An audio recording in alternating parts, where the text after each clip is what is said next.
Hello guys, Skypoint here, and I'm back with a video on the Space Wolves cards. Now it's been over a month actually since I made my last video. Sorry about that. I was on holiday for a week, then I was sick for 2 weeks and talking was painful, and then I discovered TikTok and a week of my life seemed to disappear down that rabbit hole. But anyway, I am back and we're going to be doing a walkthrough of the Space Wolves cards. So as per usual, I'm going to first talk through the Warlords for the Space Wolves, and then we're going to run through the cards which they can use. Alright, so let's begin with the Warlords, and I'm going to start with what's currently probably the least popular now, which is Bolvi Greybeard. Now that's a bit of a reversal. There was a time when he was arguably the most popular Warlord in the game because he was kind of overpowered. And then they balanced him and he became a lot less popular. So let's take a look at him. He's an epic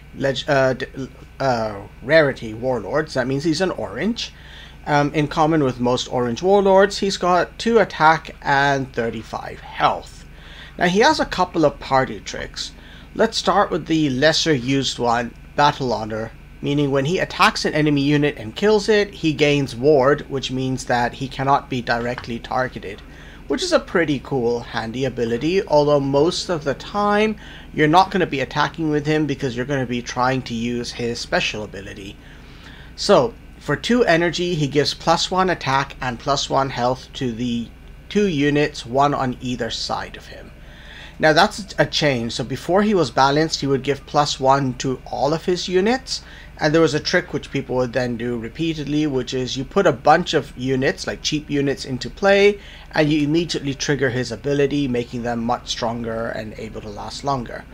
Honestly, his ability can probably still work, it's just not as amazingly overpowered as before, and it's slightly underwhelming compared to some other warlords. So he's lost a lot of his popularity.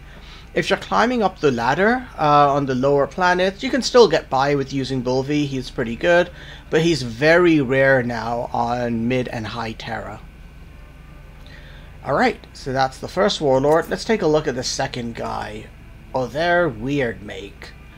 Okay, so he's now the next most popular one. Now he's actually kind of useful. He has an amazing passive ability, which is that he gives he heals 1 to a friendly unit, and the nice thing about that is if he's the only unit on the board, you're guaranteed to heal yourself by 1 point every single turn for 0 energy, which is cool, and that really compensates a lot for his low health pool because he's a common, well, rare green warlord, meaning he only has 30 health.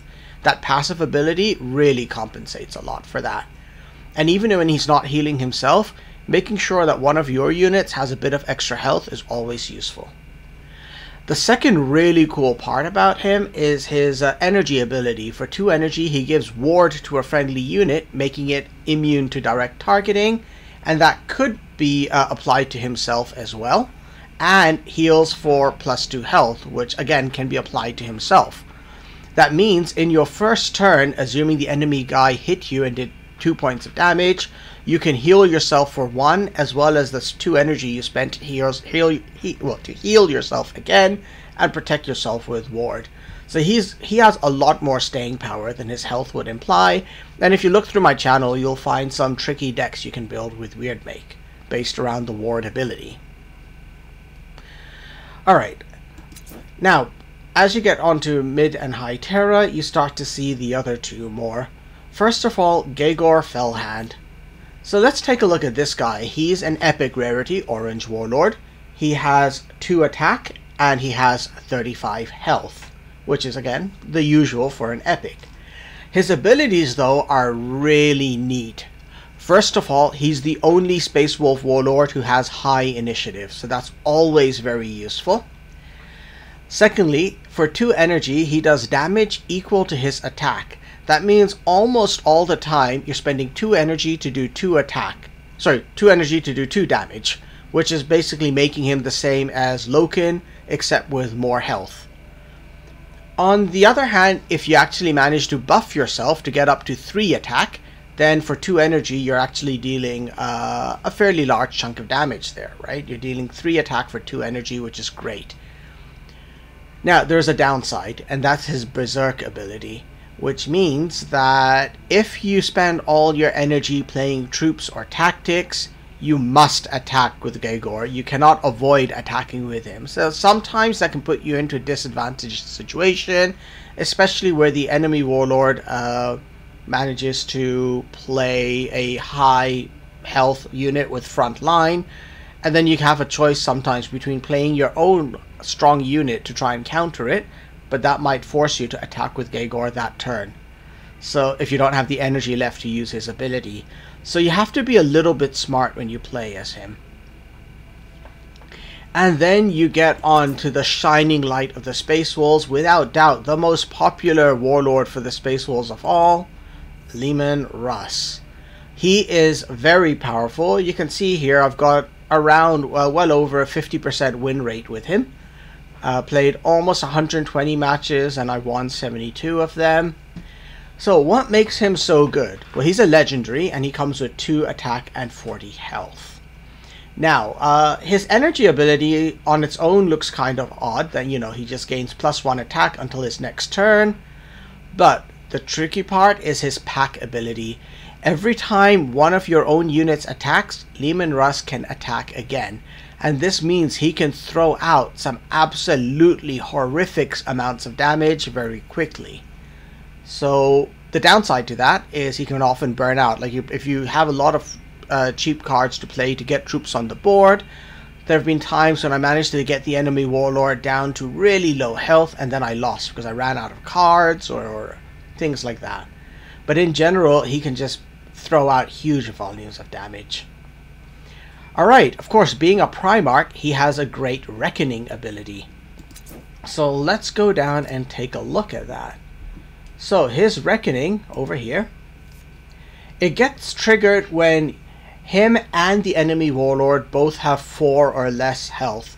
Now that can be tricky to pull off, but it can also be, well, there are some other warlords, so it's much harder Reckonings or Whispers of Chaos to do. So Leman Russ, I probably pulled off his Reckoning in around 5 to 10% of the matches which I play. And what happens when you trigger it? You turn into the Wolf King. Alright, so let's check out the Wolf King. He has a whopping 4 attack, which is great. You heal, I think, 8 points when the Wolf King gets triggered. And most of the time, you actually do want to try to win on the turn you trigger the Wolf King. Because apart from the 4 attack and the healing you get, I personally find he's not that great. Yes, he has ward, meaning he can't be targeted by tactics, but usually by this point in late game, the enemy has some troops on the board who can actually kill you next turn or something like that, especially when you are on 4 health to trigger the Wolf King.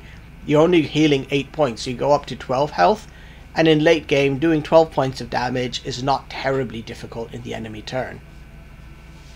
In case you do survive longer, I personally find the Wolf King's energy ability is not that great. In fact, his abilities as the Wolf King are inferior compared to the base Leman Russ ability, because you can spend 2 energy to gain +1 attack, but then there's no way to actually attack with that bonus in the same turn. So you have to wait another turn before you can attack. Secondly, you also gain the Berserk penalty, which means you must attack, which again means the enemy could potentially put down a very high health unit with front line, and then Leman Russ has to throw himself into that. So his Reckoning is most useful as a finisher in the turn that you play it. Alright, so that's a look at the Warlords. Let's go ahead now and check out the cards for the Space Wolves. Alright, we start with Sig Feisty Seekers. Now, this is a card which at first glance looks pretty decent, right? It's only 1 energy, you put it into play, you can deal 1 point of damage, and then in case they survive until the next turn, you can spend 0 energy to return them to your hand and play them again. It has 2 downsides. First of all, the enemy knows that they're going to keep cycling in and out of your hands if you leave them alive, so he'll try to kill them. With 1 attack and only 2 health, they're very easy to kill, And so they sort of take up room in your deck and do only 1 point of damage, which makes them pretty unpopular. You generally only see Sig Feisty Seekers played in the event decks, where players can't choose how they're built. So this card gets a bit of a thumbs down for me because it's underwhelming for the space it takes up in your deck. Next up was the Underverse. So I have tried to use this card before. When I first did my Space Wolves reveal video, I thought this would be great. I just find that returning your troops to your deck is sometimes useful if they've been poisoned or if they have secret orders, but I struggle to cycle through my deck in time to actually draw these reduced cost troops. So most of the time, I find this card does very little for me, so I just won't include it in my decks anymore. So this one also gets a little bit of a thumbs down. Next up, Thrill of the Hunt. This can be really good. I personally don't run this in my Space Wolves decks, but when I'm facing the Wolves, I've often had trouble from this card because of the stealth which it gives. There's some units which can really benefit from surviving just 1 turn longer, and it has a fair bit of synergy with, for example, Leman Russ, because every one of your units which survives until the next turn, and this card helps them to survive by healing 2 and hiding them, every one of your units which survives until the next turn is going to help to trigger Leman Russ's pack ability. So it can be helpful for him. I just feel that there's so many great cards available to the Space Wolves, I struggle to find room to include this one. But it's a matter of taste. Include it if you can, I personally struggle. Alright, no doubts about these guys, Ansvar. If you have a Leman Russ deck, you need these guys. They have great synergy, whether it's early game or late game. Being able to drop these guys and watch them getting buffed up with Leman Russ's repeated attacks can be great. So I love the Ansvar Grayslayers. They're pretty good for most Space Wolves Warlords because Bulvi can buff them to keep them alive. Obviously Othair Weirdmake, he can heal them and give them ward to keep them alive. And with I nearly forgot his name. Gegor Fellhand's a pretty aggressive warlord, so as long as you're not using his energy ability to damage the enemy and you're attacking straight up with him, Ansvar will also get buffed up nicely. So I like these guys. I personally run them in my Leman Russ deck. Canis Helix. Alright. So this is an interesting card. It gives ward permanently to a unit as well as +2 attack. So that can actually synergize well with so many cards. For example, it goes straight up well on Ansvar because by giving them ward, it protects them from removal tactics. And it can also benefit many other Space Wolves who don't have ward or who have low attacks. It's not a bad card. Again, I most of the time struggle to find a spot for it just because, again, there are better cards out there. So yeah, I rate it pretty okay, but I just don't like it. Ice and Steel. This one is great for Bulvi Greybeard because it's another way of buffing all of your troops on the board, unlike his one which just buffs the neighboring troops.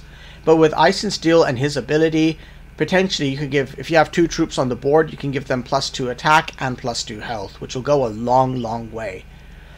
For the other warlords, it's not bad. It doesn't support very aggressive warlords like Leman Russ or even Gegor Fellhand too much.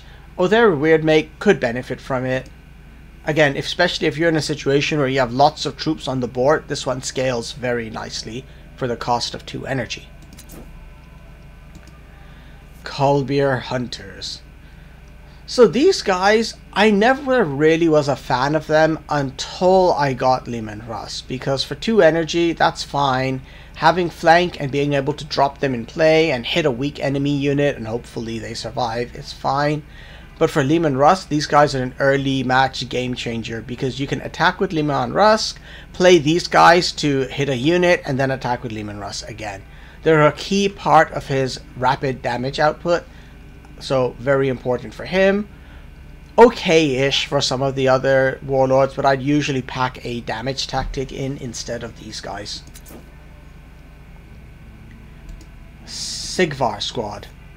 I oh so desperately wanted these guys to be good because they're one of the very few 2 energy cost units who will have 4 attack during your turn, which is when you're going to attack with them. But with only 2 health, your challenge is that your enemy knows that these guys are going to get unreasonably strong if they live till your next turn, and so they get really prioritized for removal, and with only 2 health, they sort of turn into dead weight in your deck because they get killed before they do anything. So I am not a fan of Sigvar Squad. Stalk the Stars. Alright. So this one is, again, one of those Space Wolves cards which is not bad, but they're just better cards out there. So 2 energy and you get to draw a card. So that's sort of like Horus's ability. And on top of that, the next Space Marine or Infantry you play is going to have a drop pod to protect them from the first hit.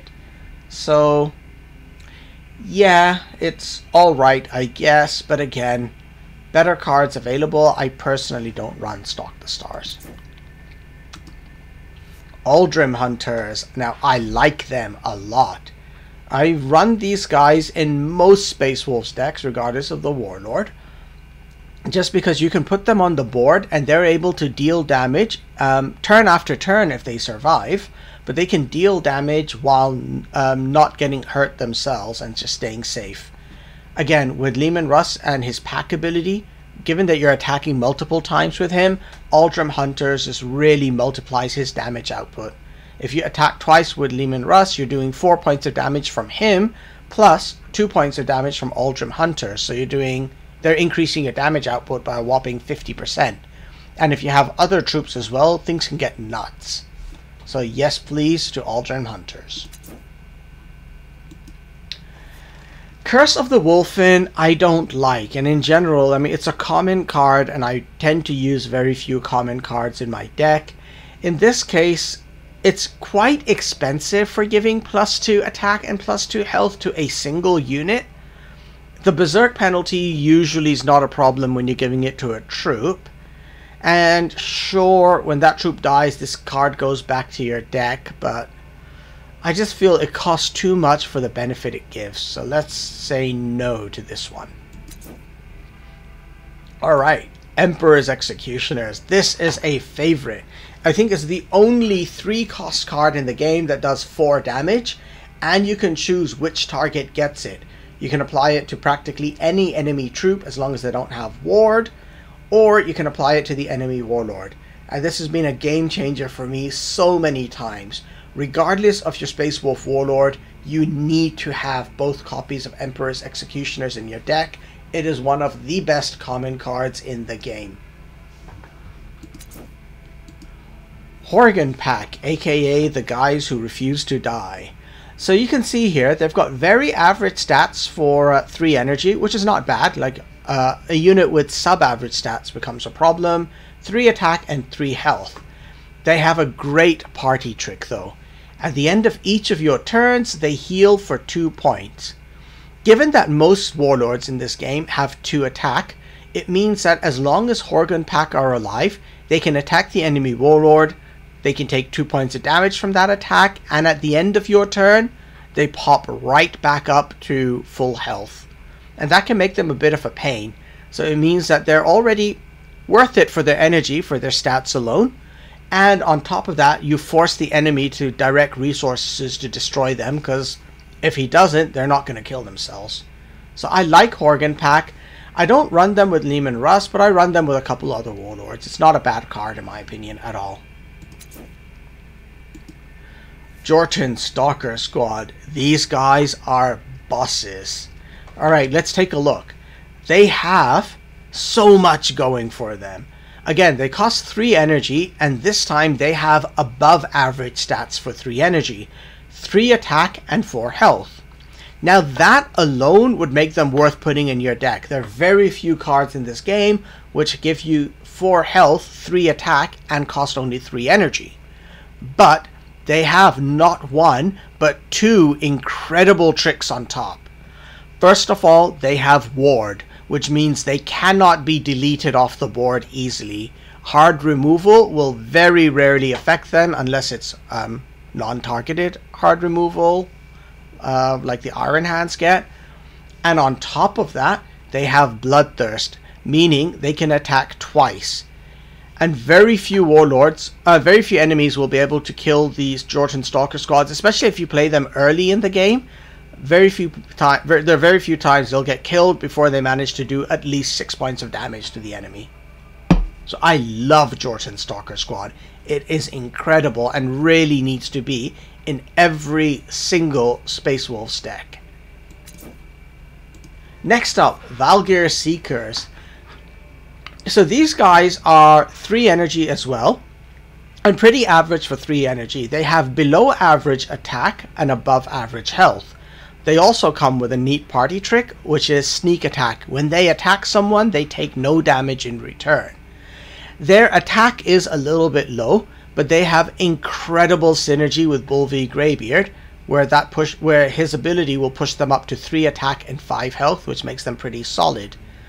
If you did include Canis Helix in your deck, Vulgar Seekers is the perfect unit to play that on, because once you play Canis Helix, they go up to 4 health and 4 attack with sneak attack and ward, so they become immune to targeted removal, and they don't take any damage while they're attacking, and they're throwing out a ton of damage anyway. And with 4 health, they have a fairly good chance of surviving a defense satellite, or even a volcanic, unstable volcanic, or whatever that Imperial Army card is that costs 5 energy. Hang on, let's go take a look at that one. It was a Chaos card, not an Imperial Army. 5 energy. Yep, volcanic instability, which deals 3 damage to 5 units. With that, the Vulgar Seekers with 4 health are immune to that card. So they can be pretty cool, especially if you buff them. Wolfclaw. Now this card is an absolute must-have for Leman Russ and Gegor Fellhand. For Gegor, it actually makes him really powerful, because remember, he does damage equal to his attack. So if you do have Wolfclaw and you can attack twice in 1 turn, 3 energy to play Wolfclaw, followed by 2 energy to use Gegor's ability, so you're dealing 3 damage to the enemy. And because the Wolfclaw gives you Berserk and you can attack twice, not Berserk, it gives you Bloodthirsty, and you can attack twice in 1 turn, Gegor can attack again. So it means in his 7 energy turn, he can deal out 6 points of damage while taking nothing in return. And of course for Leman Russ, once you've used the Wolfclaw to buff your attack to 3, you can then attack twice with the Wolfclaw, and then each time one of your own units attacks, you're attacking for another 3 points of damage. And the best part is the benefit from Wolfclaw applies until your next turn. So during your enemy's turn, if he tries to hit you, well, he's taking the 3 points of damage. So it's a great card, must have for Leman Russ and for Gegor. It doesn't quite work so well for the less offensively designed Space Wolves Warlords. Most of the time with Othera Weirdmake, you're not going to be attacking with him. And similarly with Bulvi, you're probably going to be trying to either buff your own troops or pick off weak enemy units to get ward. So it doesn't quite work so well for Bulvi or for Weirdmake. Okay, next up, Excoriation Campaign. Now, I personally never run this card. Let's look at the text. Deal 2 damage to the enemy warlord and adjacent units. So that means at most you're dealing 6 damage to the enemy. 1 to the warlord, 2 points to the warlord, 2 points to the unit to his left, 2 points to the unit to his right. But what if the enemy has 2 troops, but he puts them both on the same side? Then Excoriation Campaign is costing you 4 energy, but only doing 4 points of damage. 2 to the warlord, 2 to the guy next to him, and the guy beside that takes no damage at all. You can contrast that with, let's go over to the Chaos deck and 4 energy, Artillery Strike. Same energy cost, same total amount of damage, but it deals it always to 3 enemies. Meaning in that situation I just described, where the enemy warlord has two troops on the board, and they're both on the same side as the enemy warlord, well, artillery strike will damage all of them, when Excoriation Campaign will not. So I never run this. I only ever end up using it during events when I'm not picking my deck. At 4 energy, Artillery Strike is a better card to include than this one. Fenris. This is a pretty good card, I'll say, right? Especially if you have lots of troops on the board, being able to heal all of them for 2 points is great.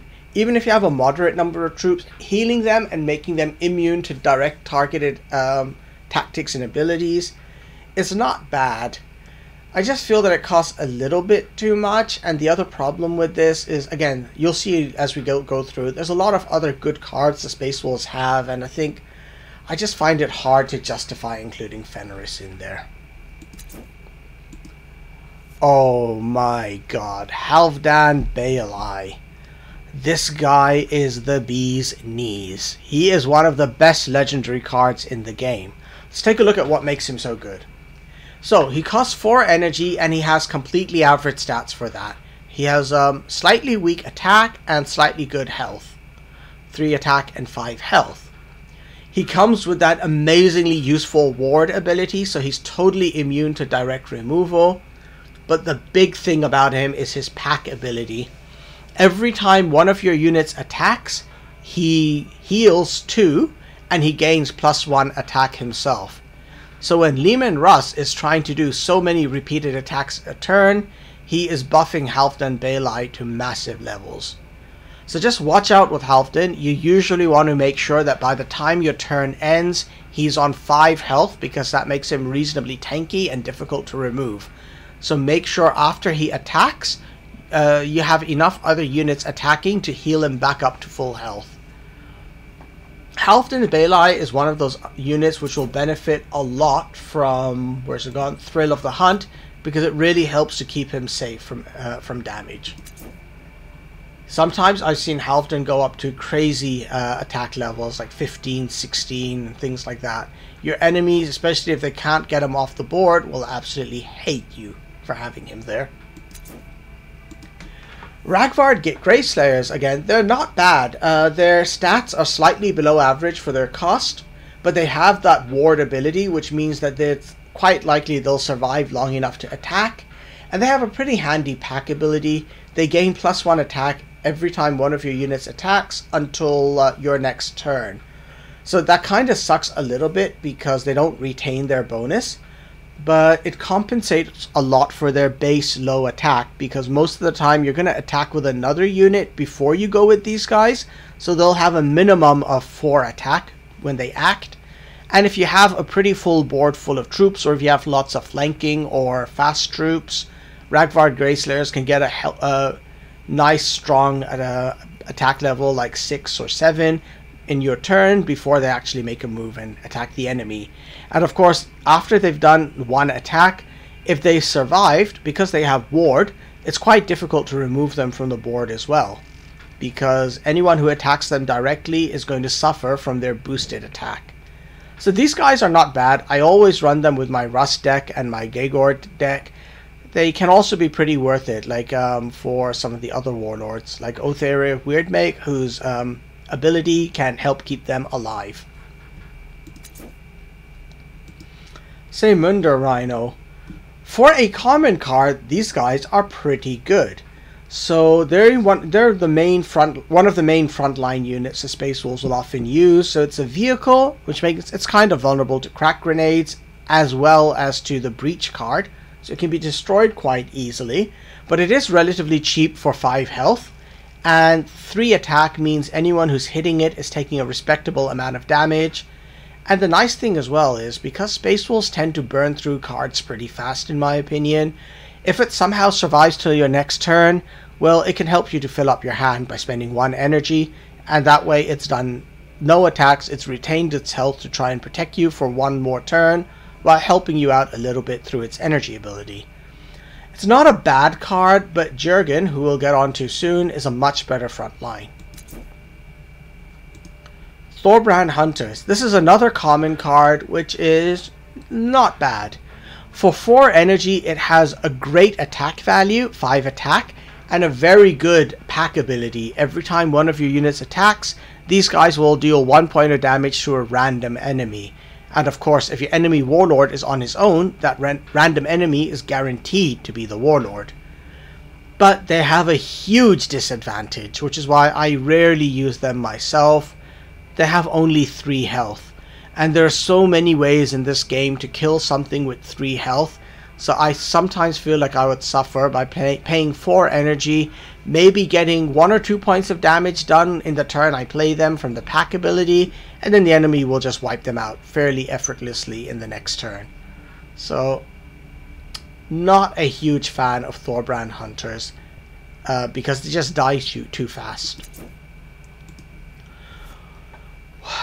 Wolf Spirit. I do not like this card.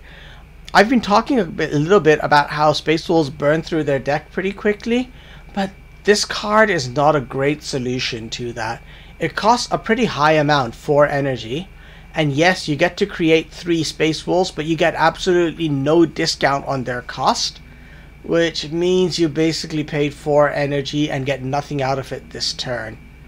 So I don't like this card. I use it in events only, and I try to avoid picking the decks which have it, because it's a little bit of dead weight in my opinion compared to other options.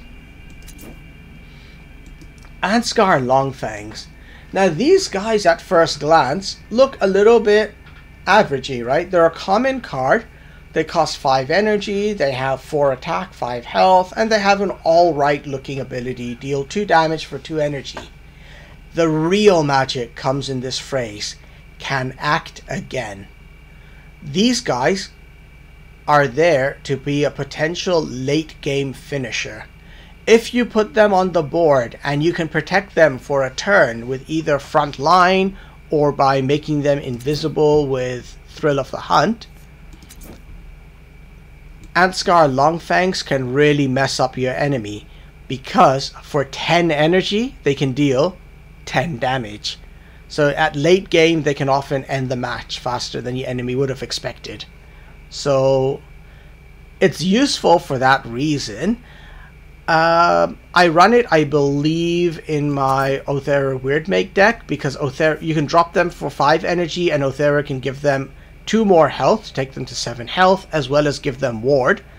So that costs 7 energy in total. So you drop these guys for 5 plus 2 energy from Othera Weirdmake, and then you have a unit with ward for a turn, 7 health, 4 attack, and next turn, because your 8 energy turn, it can deal out 8 points of damage.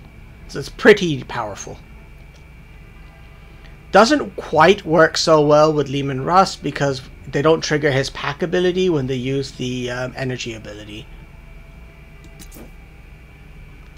Fateful Weird.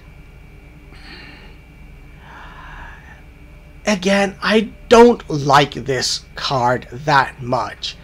It's one of those cards which is supposed to solve the Space Wolves problem of running out of cards, but it's very expensive. And although Survivor is useful, most Space Wolves decks tend to be troop heavy, and so you're not that terribly likely to draw enough tactics to make this worth it for 5 energy. Again, I see it a lot in events, and that's about it. Juergen. These guys are legendary. I don't know why it's a green, meaning it's a rare card. It should have been an orange because they're epic. Alright, let's take a look. 5 energy for 4 attack and 5 health. That's slightly below average, although they have front line which compensates. But the magic these guys have is ward. In this game, one of the most common ways to deal with a frontline unit is with the Chaos Breach card. Where's Breach gone down here? Here we are. Breach. A unit with frontline will take 5 points of damage, and most frontline units in the game have 5 or less. But Juergen has ward, which means Breach cannot be used against them, meaning the enemy has to bash themselves into Juergen. And he synergizes incredibly well with Othera Weirdmake for 2 reasons. Othera can give Bulvi extra health, which makes him even harder to kill. and he'll heal him for for 1 point at the end of the turn, if assuming that Other Weirdmake is undamaged and Juergen is damaged. Bulvi Greybeard as well can benefit a lot because again he gives Juergen extra health but also extra attack. And he's very important for defending Greygor Fellhand against attacks. He's less common in Leman Russ decks just because he's not a very offensive unit himself. Obviously Ward helps, but most of the time Leman Russes I see don't run Juergens, or maybe have only one copy of Juergen. Miskia Hunters is sort of reverse Juergen. They cost the same amount of energy, their stats are reversed, and now instead of being a defensive unit, they're an offensive unit. They have Berserk, and they also have Ward. Most of the time I'm going to say Juergen is a better card to include than Miskia Hunters. 1 point of attack does not make a big difference. Obviously Juergen has more health, and they both have Ward, and Juergen will protect your Warlord as well. So I generally will bypass Miskia Hunters in favor of Juergen. Next up, Odin Command Squad. These guys are nice. Very average stats for their cost, meaning it's worth including them, but they have a really cool party trick. While they're alive, and the drop pod helps them to stay alive, any Space Marines you put in play will also come with drop pods, which can make a big difference in the game. And so you drop these guys between their drop pod and their 5 health. They're likely to survive until the next turn. At the beginning of your next turn, you drop another Space Marine or another couple of Space Marines, and they get drop pod, and then you can attack with Odin Command Squad, dealing 5 points of damage. And even if they die at that point, that's fine. They just gave drop pod to a bunch of your Space Marines who came in, so that's totally worth it. So I like these guys. I don't run them with Leman Russ because again, they're just not offensive enough. They go well with most other Space Wolves Warlords. Deathsworn Pack. This guy,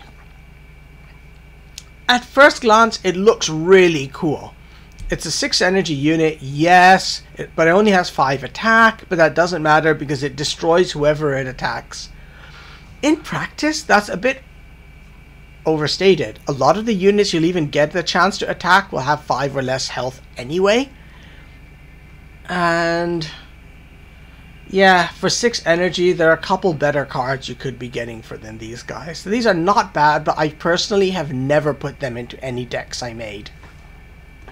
Maybe they could work with Bulva Greybeard or with Other Weirdmake, keeping them alive, making them a bit stronger, things like that, but totally not convinced with these guys. Also, they have no ward, and so a lot of the times if the enemy already has a powerful unit on the board, they'll be able to kill Deathsworn Pack with them. Alright, Dionysian Spear, one of the most amazing and irritating cards in the game. 6 energy and gives your Warlord +1 attack for the rest of the game. That doesn't sound too much, but the other side of this, stun enemies damaged in combat. This means whoever you attack will get stunned, and anyone who attacks you directly will get stunned. This messes up Angron's day. Not just Angron, frankly. Almost any Warlord you face will get messed up with Dionysian Spear. Because, for example, Conrad Curse turns into the Night Haunter. He starts trying to attack you without taking any damage back. Well, all you have to do is make him uninvisible for 1 turn and poke him with the Dionysian Spear from your Warlord, and that's it. You have Conrad Curse stun lock for the rest of the match, because you can keep re-stunning him during your turns. This card is great, and with Leman Russ it's even better because he goes up to 3 attack, and then you can repeatedly attack with Leman Russ, doing 3 damage each time, as long as you have units triggering his pack ability. And this has incredible synergy with Greygor Fellhand as well, because it pushes Greygor's Fellhand's attack up to 3, meaning for 2 energy Greygor will do 3 points of damage for 2 energy with each one of his attacks. If you have the Dionysian Spear and you also get Wolf Claw in play, that attack goes up to 4. And with that combo, where's it gone? Gregor Fellhand, by being able to act twice because of the Wolf Claw and the fact he does damage equal to his attack for 4 energy, Gregor Fellhand can then do 8 points of damage in 1 turn. And on top of that, anyone who attacks him directly will be stunned. This card is amazing. If you plan to play Space Wolves, you need to include the Dionysian Spear. Practically each of their warlords can be bailed out of trouble with this thing. Another fantastic high-end card, Domar Gunnarsson. So this guy is awesome too. He's actually the Space Wolves healer, and so he comes in at 6 energy with better than average stats for 6 energy. He has 6 attack and a whopping 7 health. For a mere 1 energy a turn, you can heal 3 health to any friendly unit, including himself if you want to keep him alive. He also has ward, so he's immune to direct targeting. But on top of that, he also gives ward to the units to his left and right, which includes your warlord.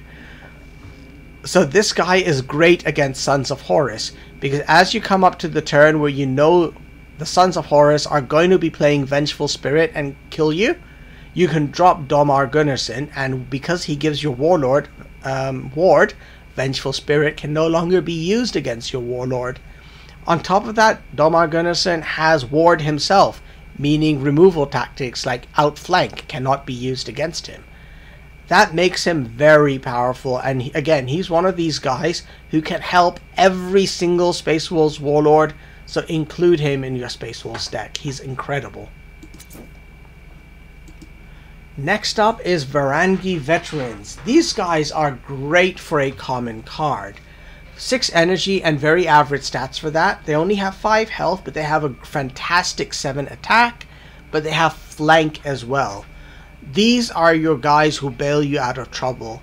When the enemy drops a high health unit, Varangi Veterans are who comes in to kill them off and get them away from the board. Next up is Aesir. Now I don't like this thing, mostly because units which are really strong in your turn tend to get killed before your turn because people know they have to remove them. So I generally don't run Aesir. At 7 health and being a late game vehicle, he's vulnerable to being crack grenaded and finished off with another tactic or ability, or frankly even a damage unit. So I am not a fan of this guy. I've never really run him in my decks. Mjolnir Wolfguard. Now these guys are kind of interesting. If you're defensive minded, they are kind of useful. Very average stats, but it's great to have front line because that more than compensates for it.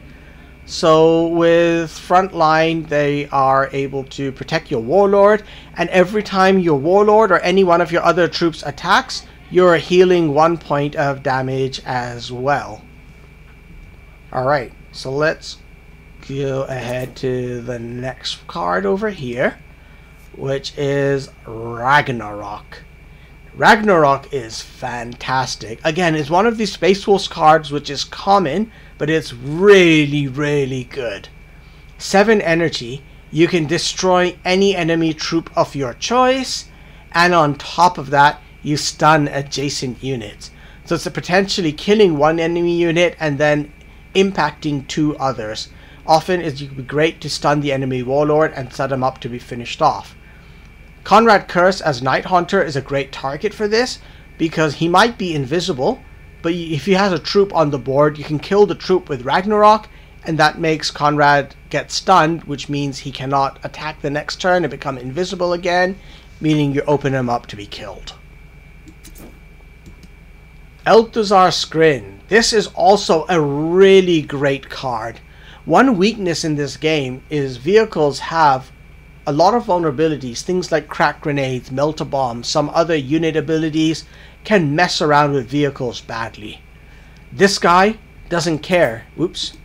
This guy doesn't care. He has ward, so he cannot ever be targeted by an anti-vehicle ability. That's awesome in its own right. He also has a powerful pack ability. Every time one of your other units attacks, he gains +2 attack. So often in late game you might already have a decent board full of stuff. Maybe you've got your Warlord and you've got 2 other units. You drop Eldersar's Scrin. You attack with all 3 of your units and he's suddenly gained 6 attack. And so he's now an 11 attack unit with 8 health, which cannot be directly targeted. That's nuts. What makes it even worse is if you ever get 2 of these guys in play, they start buffing each other when they attack. And that gets even crazier. Next up, at 8 energy, an amazing tactic, Fenrisian Wolf. Put Frecky and Jerry in play. Who the heck are Frecky and Jerry? It's these guys. Frecky the Swift. So first of all, he starts with 4 attack and 5 health. He has flank, so he can attack immediately. And for every enemy who's damaged, and usually by this point, at least the enemy Warlord is damaged, he gains +1 attack. So he's really a 5 attack, 5 health unit, maybe even higher than that. You also have Jerry the Cunning. And so he is a 4 attack, 5 health unit, but whoever he attacks gets stunned. This is great for so many Warlords because it can help to remove dangerous threats from the board. Either between the 2 of them, they can take down 1 powerful enemy, or you can kill 2 weaker enemies. And if they're weak enough, you can kill 2 weaker enemies and these guys stay alive, and it helps you with board control.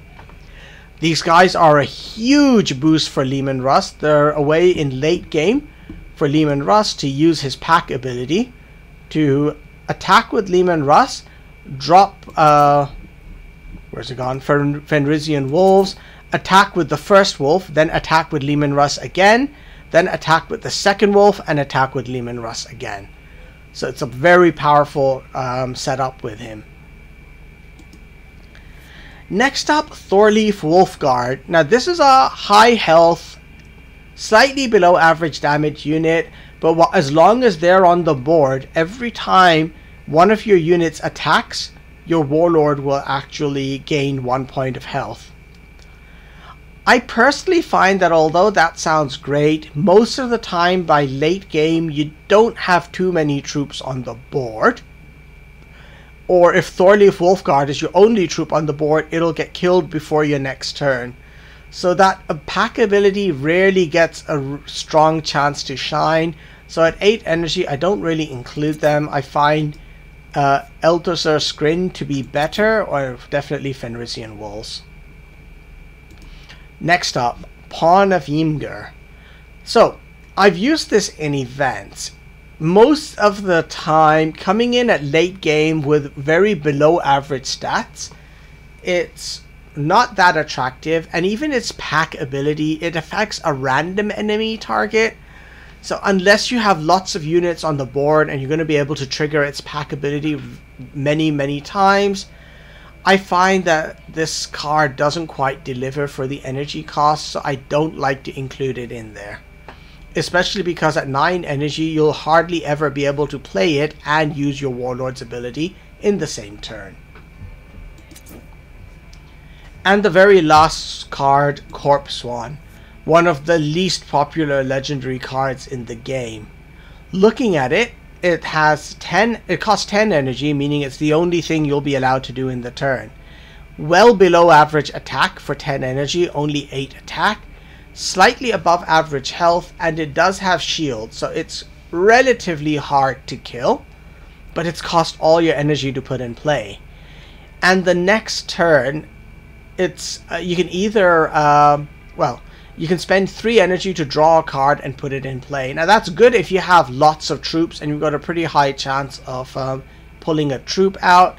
But if you don't get a troop, it's literally an absolute waste of 3 energy, especially in late game when you're probably not going to be able to survive another turn. Spending 3 energy to draw a tactic just feels a little bit too expensive. Of course, if it is a troop, it's fantastic, especially if you draw a troop and it's a high damage troop and you're putting in play and giving it fast and then it can attack the enemy Warlord. That's nice. But I usually find that I'll spend 9 energy using this 3 times, and I'm just going to draw 3 tactics. Even if I only have 3 tactics in my deck, my luck is I'm going to draw all 3 tactics with Corpse Swan. The only mercy at the end of it is it can act again. So if it survives till the very end of your turn, it will be able. So if it's actually survived to your turn, you'll definitely be able to attack with it as well as using its ability.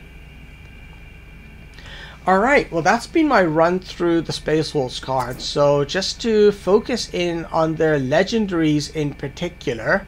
Is there a way to filter my legendaries? I know there used to be a filter. Ah, there we go. Legendary. Rarity, legendary. Okay, so Leman Russ, their legendary warlord. The best warlord by far for Space Wolves. So totally worth trying to get him. You're not going to look back. He's so much better than the rest of the warlords. Halfdan Baelai, absolutely incredible, one of the best legendaries in the game. Dionysian Spear, absolutely incredible, one of the best legendaries in the game. Domar Gunnarsson, really, really good as well. Almost one of the best in the game.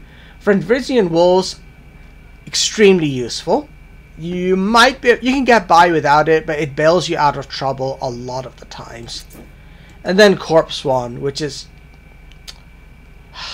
it's just underwhelming compared to the rest of the legendaries. I've stopped running Corpse Swan in my decks.